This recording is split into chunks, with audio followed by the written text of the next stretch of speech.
সম্মানিত সুধী মণ্ডলী, জাতীয় নেতৃবৃন্দ, আসসালামু আলাইকুম ওয়া রাহমাতুল্লাহি ওয়া বারাকাতুহু। মাওলানা আব্দুস সোবহান রাহিমাহুল্লাহ, একটি জীবন একটি ইতিহাস। তিনি যে ধরনের সামাজিক কর্মকাণ্ড ওনার দীর্ঘ জীবনে করেছেন, যত সামাজিক কর্মকাণ্ড করেছেন, তিনি যদি বাংলাদেশ জামাত ইসলামের শীর্ষ নেতা না হতেন, যে দলের নেতৃবৃন্দকে আধিপত্যবাদী ভারতীয় আগ্রাসনের শিকার হতে হয়েছে, তার দোসর ফ্যাসিবাদের টার্গেটে পরিণত হতে হয়েছে, আর যদি তিনি ইসলামপন্থী না হতেন, তাহলে হয়তো তার এই সমাজ সেবার জন্য তাকে নোবেল প্রাইজ দেওয়া হতো। আধুনিক পাবনার উপকার তিনি। আমার সাথে তার সম্পর্ক, আমার পিতা শহীদ মাওলানা মতিউর রহমান নিজামী, ওনার হাত ধরে ছাত্র সংঘে এসেছেন, বাংলাদেশ জামাত ইসলামীতে এসেছেন। সেই সূত্রে আমরা তাকে চাচা বলতাম।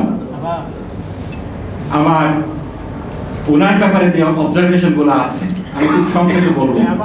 প্রথম যে জিনিসটা আমার কাছে মনে হয়েছে, এত বড় মানুষ ছিলেন, এত বড় নেতা ছিলেন, কিন্তু উনি যে বিনয়, সবসময় বিনয় যে একটা ছিল, ওনার মধ্যে বিনয় ছিল, এটা কিন্তু বর্তমানে যারা আমরা রাজনীতি করছি, রাজনীতির ছাত্র, সমাজ সেবা করতে চাই, দেশ সেবা করতে চাই, তাদের জন্য একটি এক্সাম্পল, একটি শিক্ষা, একটি উদাহরণ।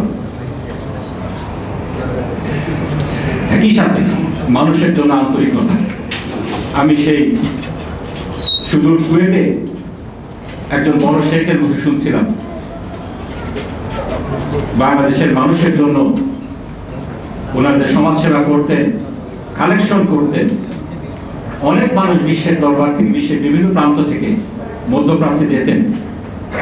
যখন তারা এই সমস্ত বড় বড় শেখদের কাছে যেতেন, বড় বড় এনজিওদের কাছে যেতেন, সেখানে তাদেরকে থাকতে হতো।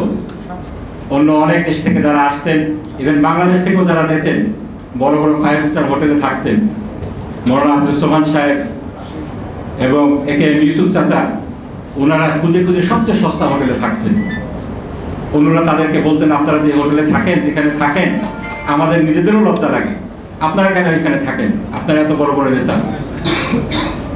মাওলানা আব্দুস সোবহান চাচা যেটা বলেছিলেন, সেই কথাটাই সে কোট করলেন যে আমরা তো আসি জনগণের টাকায়, এই জনগণের টাকা যতটুকু সেভ করে তাদের কল্যাণে কাজে লাগানো যায়, সেই চেষ্টাটাই আমরা করি।